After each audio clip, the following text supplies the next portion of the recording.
C'est la grande polémique qui suit le Qatar depuis de nombreuses années, depuis quasiment l'attribution de l'organisation de la Coupe du Monde. The winner to organize the 2022 FIFA World Cup is Qatar. C'est la thématique des droits humains, du droit des travailleurs.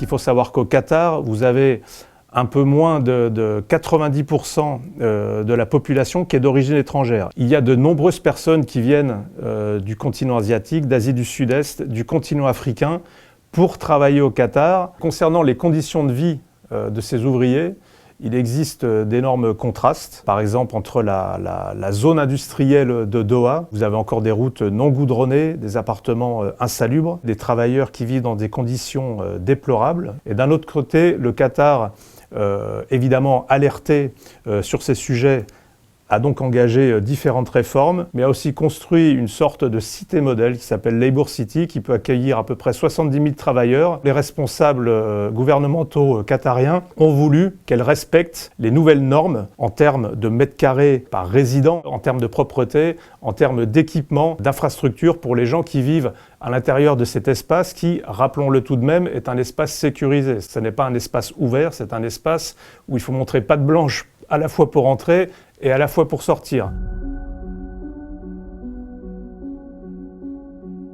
S'il n'y a aucun doute qu'une multitude de travailleurs étrangers sont décédés au Qatar depuis l'attribution de l'organisation de la Coupe du Monde aux Petits Émirats, il faut revenir sur les chiffres. Il y a tout d'abord les chiffres des statistiques officielles du gouvernement qatarien. Ces chiffres montrent qu'il y a un peu plus de 15 000 non-qatariens décédés dans le Petit Émirat entre 2010 et 2019. Ces décès sont ceux d'une mortalité globale. Ils ne concernent évidemment pas uniquement des travailleurs, des ouvriers qui œuvrent sur des chantiers dédiés à la Coupe du Monde. Il y a un autre chiffre qui est sorti début 2021 dans le quotidien britannique The Guardian qui a fait beaucoup parler et qui fait encore beaucoup parler. C'est ce chiffre de 6 500 morts. Il s'agit d'une mortalité globale, c'est-à-dire toute cause, tous âges, tout secteur d'activité confondu. Ce total, on le sait, est souvent assimilé au nombre de morts sur les chantiers des stades, mais c'est faux. Environ 35 000 ouvriers travailleurs ont participé à la construction de ces stades. Cela voudrait dire que plus d'un ouvrier sur 6 travaillant sur les stades est mort durant la construction de ces stades. Il existe aussi des chiffres spécifiquement dans la construction. Pour l'année 2020, par exemple, l'Organisation internationale du travail, qui dispose d'un bureau à Doha depuis 5 ans, elle a donné un chiffre de 50 morts dans le domaine de la construction pour l'année 2020. Il y a également les chiffres officiels du comité d'organisation du Qatar. Et là, ils sont extrêmement restrictifs et très faibles. Le comité d'organisation, le Supreme Committee, parle de 3 morts uniquement sur les chantiers des stades liés à la Coupe du Monde.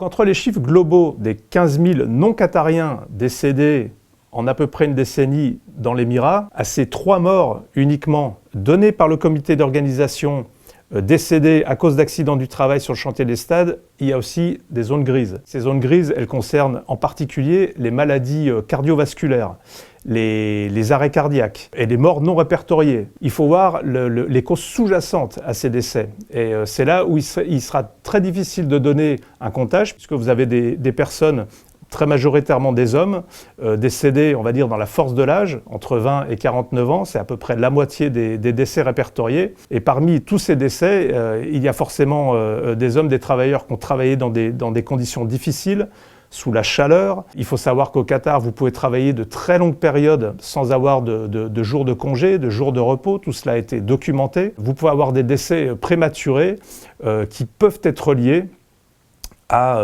un travail trop fatigant, trop exigeant, à des conditions de vie extrêmement difficiles.